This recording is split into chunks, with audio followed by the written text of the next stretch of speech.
day one of the Overland Track at 12:30. In just under 2 hours, I've come up here from this starting spot here, and I've had lunch, so I'm in pretty good shape time-wise. Fairly steep ascent in certain spots. That's Marion's Lookout. Now onward, apparently through a fairly exposed barren patch to come for 2 or 3 kilometers.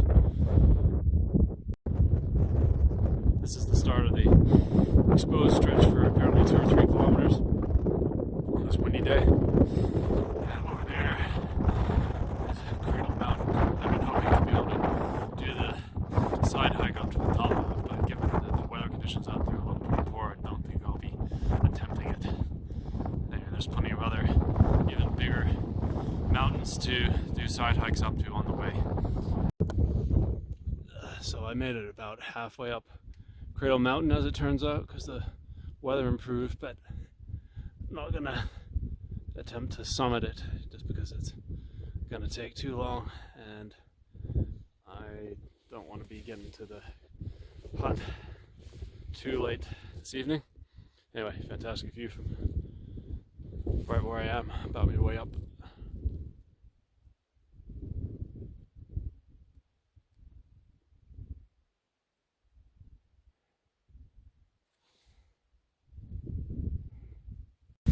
This is the start of day 2. Nice, clear, sunny day today. Last night I had to hike down to this side hut because the main one is being renovated.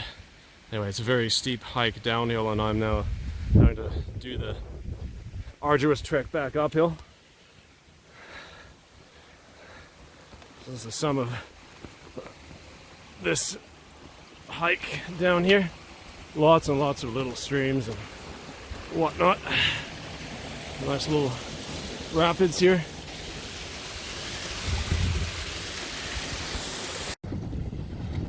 This is Lake Will, a side hike on day 2. And there's this lovely beach here that boasts a spectacular view there of Barn Bluff. I'm going to go and take a little dip into the cold water in this lake. Hopefully I don't freeze to death. There is a wombat here at our hut at the end of day 2. Windermere Hut, it's called.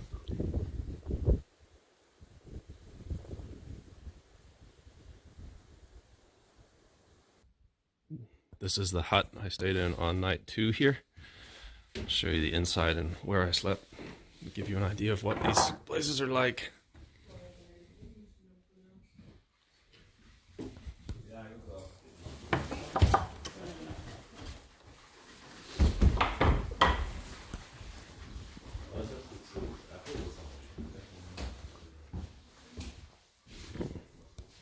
And that was my bed for the night. Not particularly comfortable, but anyway, about the same as any night camping is. This is the morning of day 3 hiking. So far it's been a lot of hiking through moorland, just like this, with occasional patches of bush. You can see one of those just up ahead. This is a rocky and wet little section just walking through right now.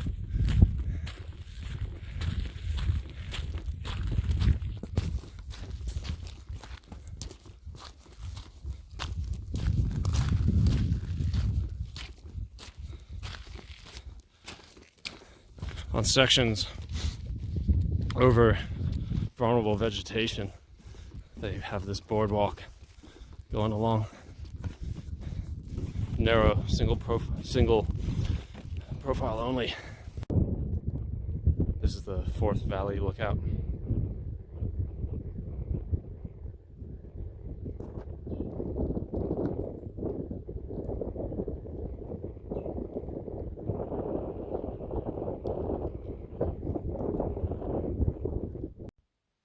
This is the patch of forest I was looking at earlier. It's pretty gnarly in here.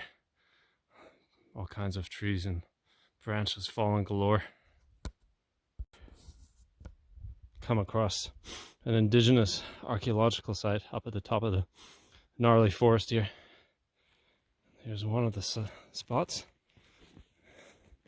And this one, quite clearly, I think, is a site that was used for camping.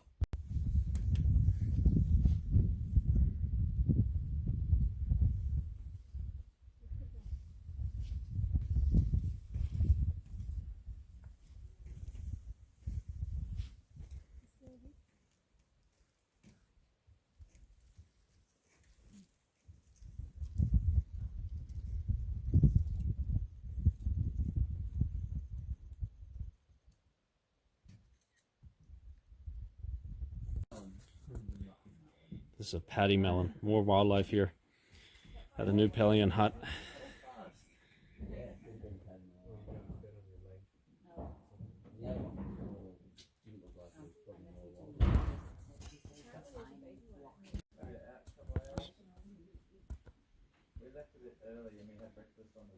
It's a baby now too.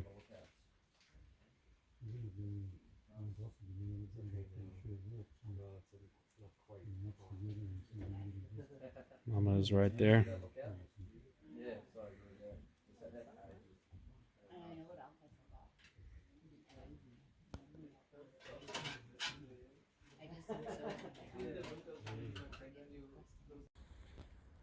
This is the start of day 4. We had a lot of rain last night, and we got still some rain falling now in the morning. So it's 8.6 kilometers to the next hut. But there are 2 fantastic side trips that can be done today to the tops of mountains. Unfortunately, if it's still raining at that point, it's not going to be possible to go up them because it's just not safe enough. Anyway, fingers crossed that the weather improves by then. As the morning's gone on, the weather conditions have deteriorated. Rain is falling thicker, faster than it was before. So it's been now becoming a matter of trudging through creeks, throwing down the track, and making my way up to the gap here where the 2 tracks up to the mountain start. I've made it to Pelion Gap, where the temperature seems to have dropped dramatically. And over here we have Mount Ossa, which is the biggest mountain in Tasmania. It's unfortunately covered in cloud today. And over here we have Mount Pelion East, which is still open at the top. I'm going to try to see how high I can climb on that mountain. I doubt that I'll make it to the very top, since it looks like it's pretty treacherous up at the top and conditions just aren't good enough today. However, we shall see how it goes. I'm almost at the top of Mount Pelion East. Fortunately, these conditions, this is it's still a great view of Pelion Gap down there and the valley below.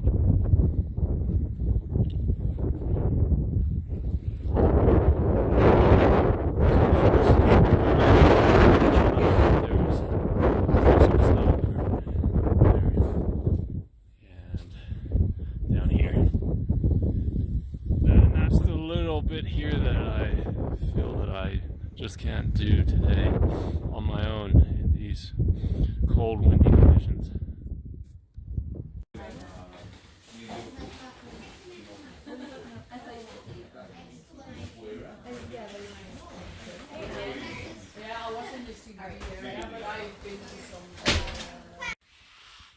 Some more of these birds. There's one there.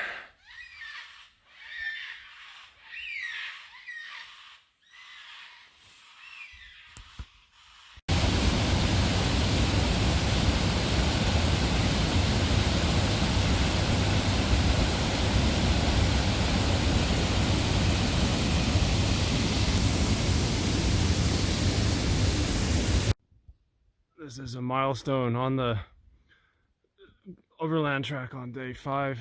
I've just reached the top of the final climb, and now it's just 11 or 12 kilometers left to go, all downhill. There are lots of abrupt transitions from rainforest to eucalyptus forest here that I've experienced today on day 5, and this is another one just ahead. So this is rainforest that I'm in just now, as you can see, with the moss on the trees and everything you'd expect from the rainforest. And then up ahead we're going to transition into eucalyptus forest quite soon.